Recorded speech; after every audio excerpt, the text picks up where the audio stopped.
Well, welcome to the Botanical Medicine Study course with me, your host and instructor for the online class in all things botanical medicine. If you would like to be the first on your blog to know most of what is available in terms of the practice, science, and application of botanical medicine, click below. Click is the combo word for click and link, and you will be directed to a form which has the link to download the introductory video and handouts.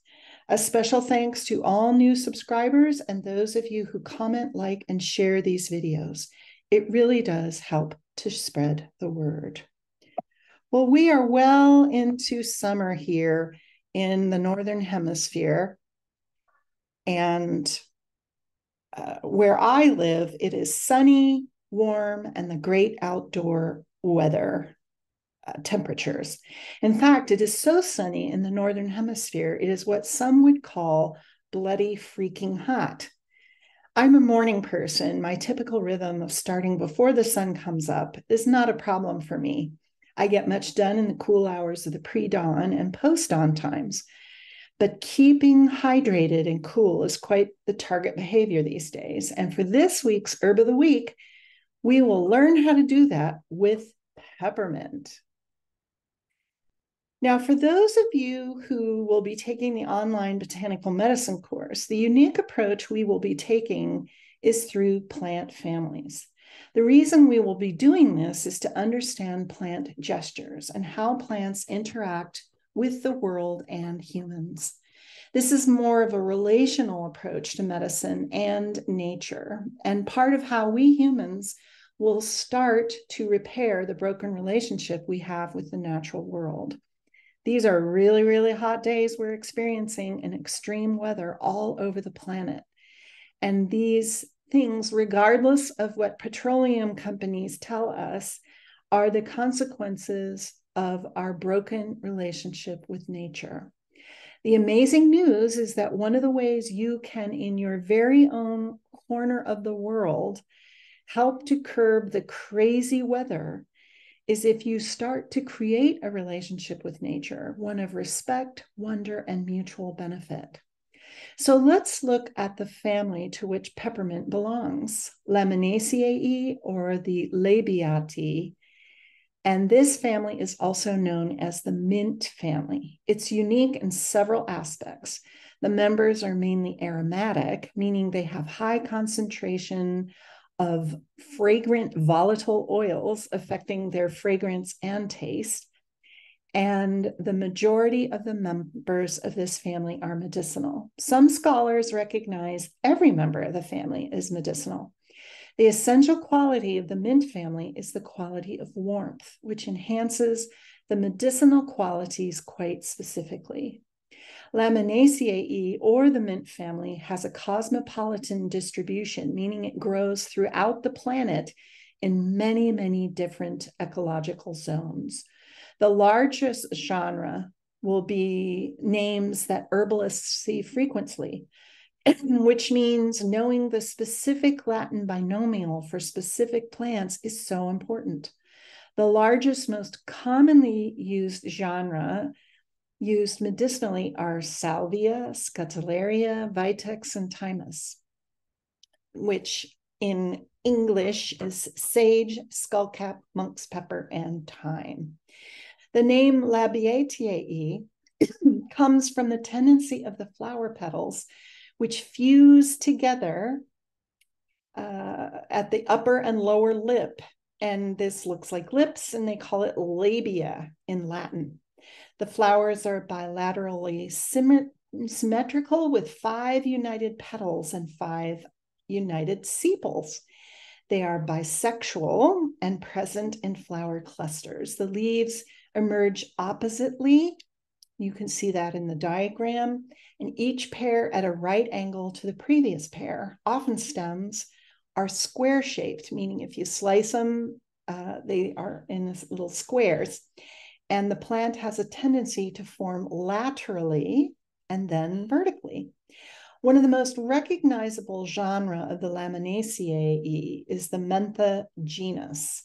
Now, this genus encompasses the medicinal qualities of Laminaceae in terms of the characteristic of warmth.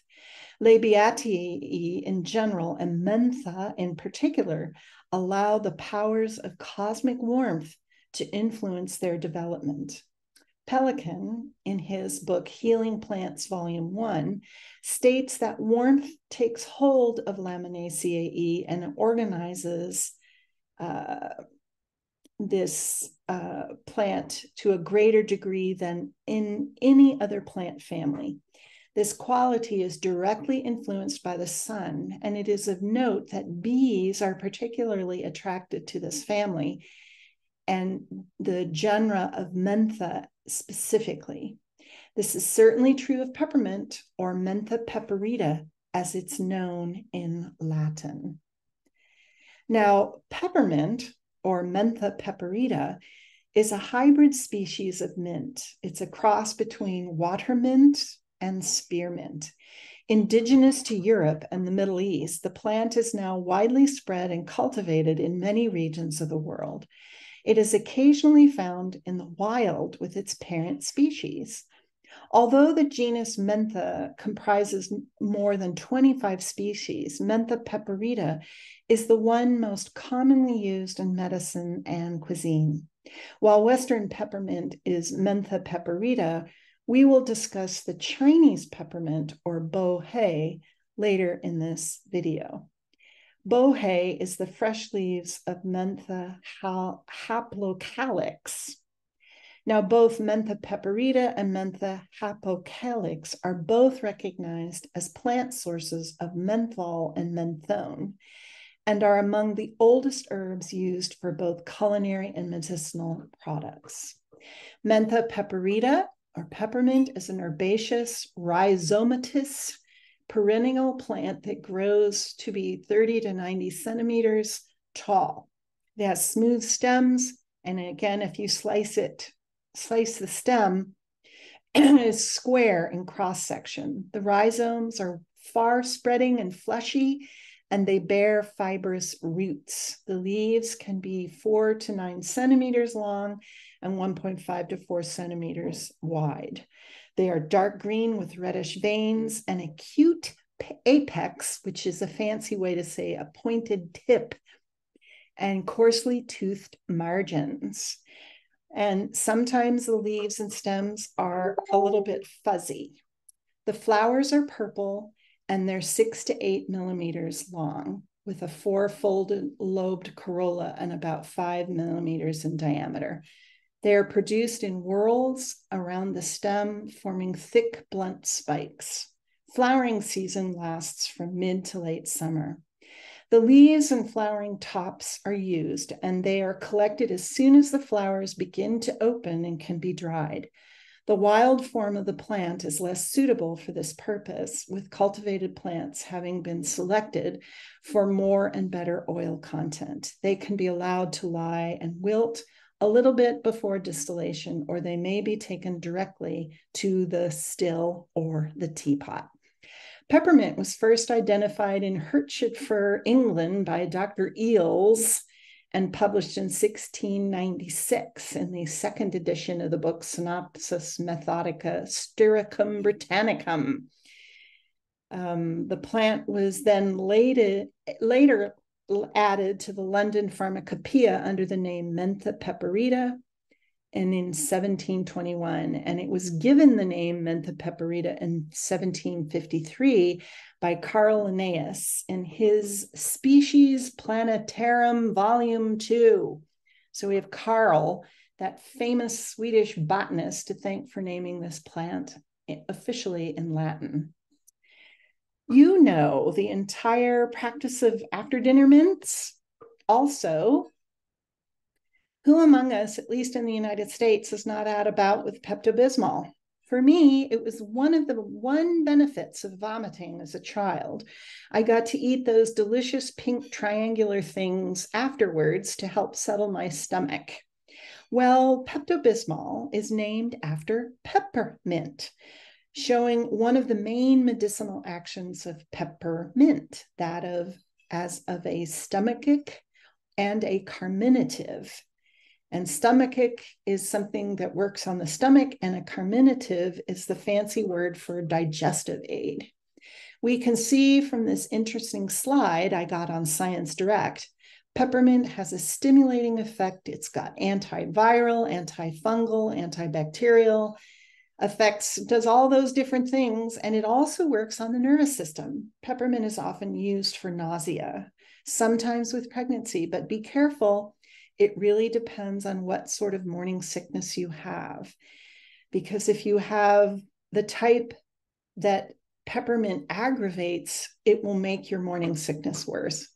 And so the best way to figure that out is to consult your acupuncturist or an experienced midwife before using peppermint to help your morning sickness if you are pregnant.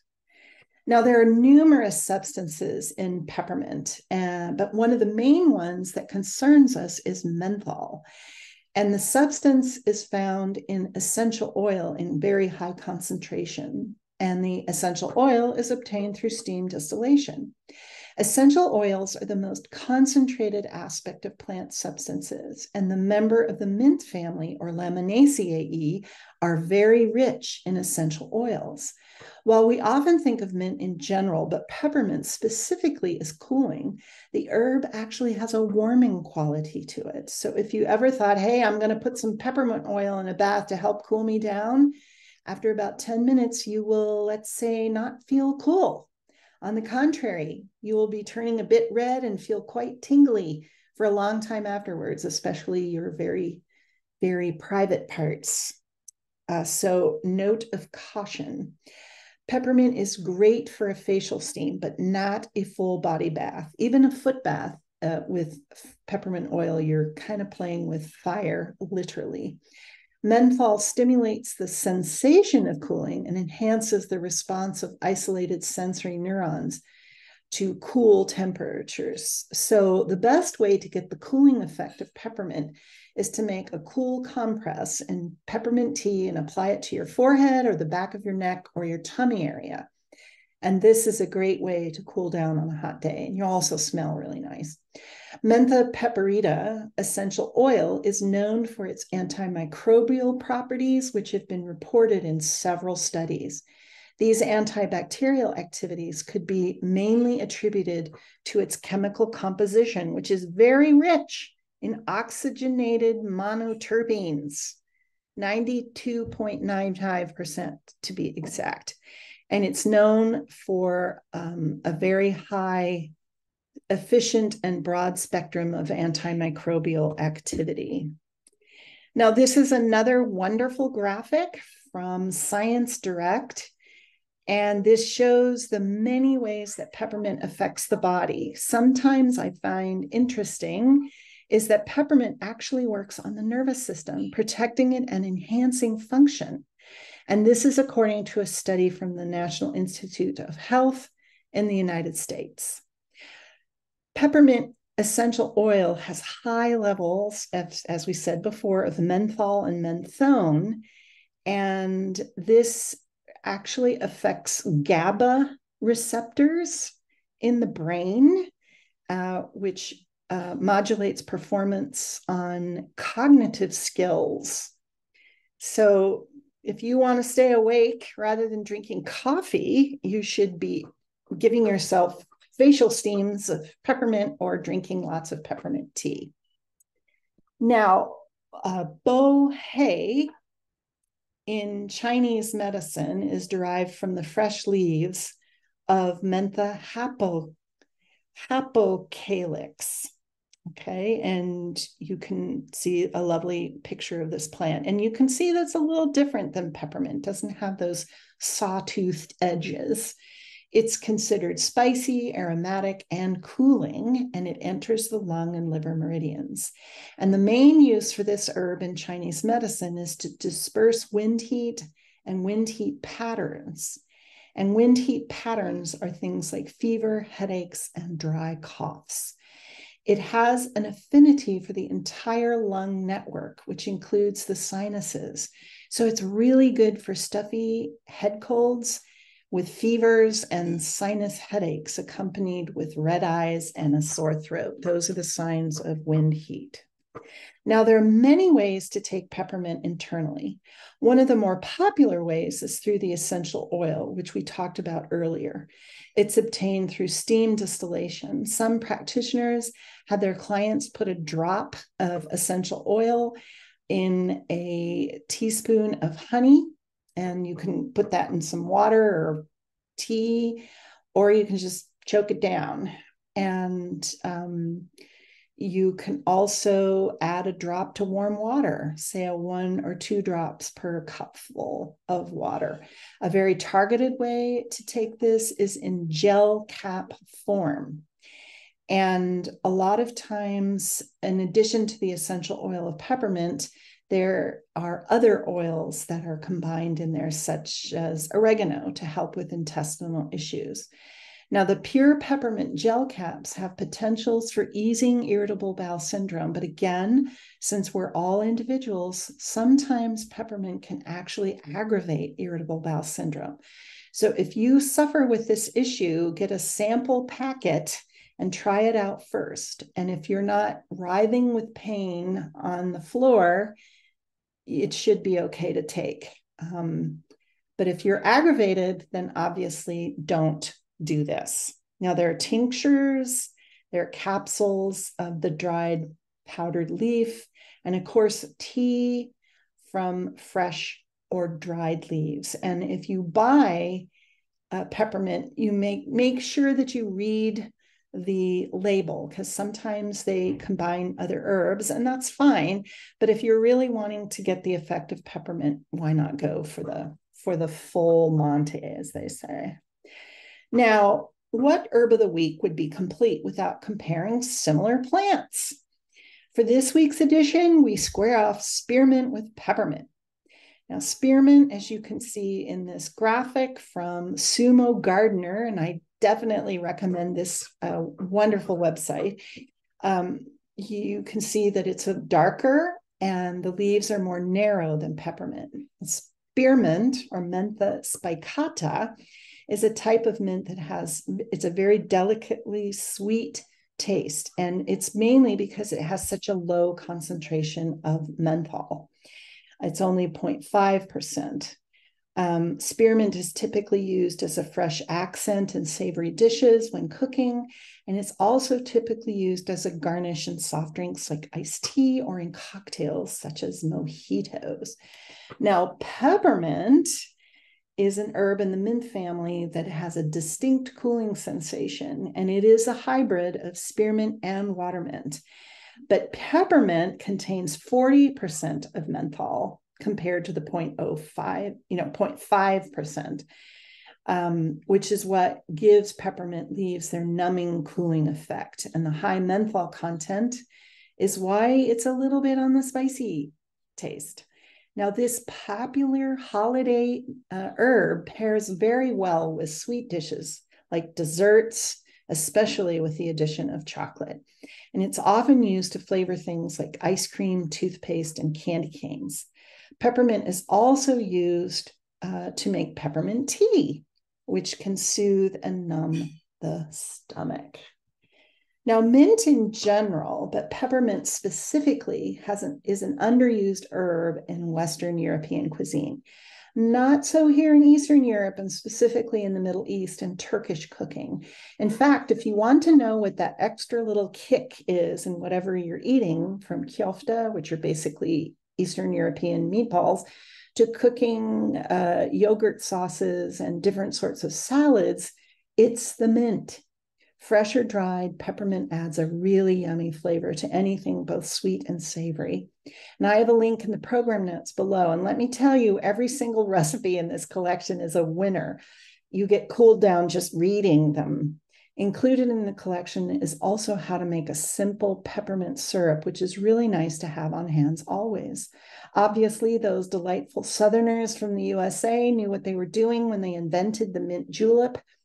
And while I do not drink alcohol, nothing against it, I just personally don't like the taste, a virgin mojito is my go-to drink at parties with open bar. Now, if you want alcohol, you can enjoy that too. A wonderful cooling drink to have on hand these days is to add a handful of chopped peppermint, slices of cucumber, and slices of lime in a large pitcher of water. Keep this in the fridge for a really refreshing drink on these hot summer days. Now, peppermint is a wonderful herb to let take over your garden. It requires deep commitment in terms because you will have it forever. So put it in a place in the ground where you always want it to be. Peppermint enjoys moist habitats, including stream sides, drainage ditches. And because it's a hybrid, it's sterile, which means you really need to plant it either with cuttings or from things from your nursery seedlings. It grows best in moist, shaded locations. It expands by underground rhizomes, and it grows quickly and covers the ground permanently if it's moist. It grows best with a good supply of water, but it doesn't need to be waterlogged. And peppermint is also great to grow in pots or small boxes. There's links, as always, in the program notes on how to grow it. So I can tell you, compiling and researching for this herb actually made me feel cool and relaxed. Green is my favorite color, and sorting through so many lovely pictures of mint was just... So however you want to include this delightful and delicious member of the Laminaceae family into your life through your garden in a pot or a countertop garden, adding to cool summer salads or to drink in supplements as an essential oil or as a soothing tea, I hope you can come to deeply appreciate this amazing gift from nature. This is Stephanie Georgia saying thanks so much for spending your valuable time with me. Clink below for an introductory lesson and other really great articles on cooking and gardening. Just wonderful information on all things peppermint. So until next time, be well.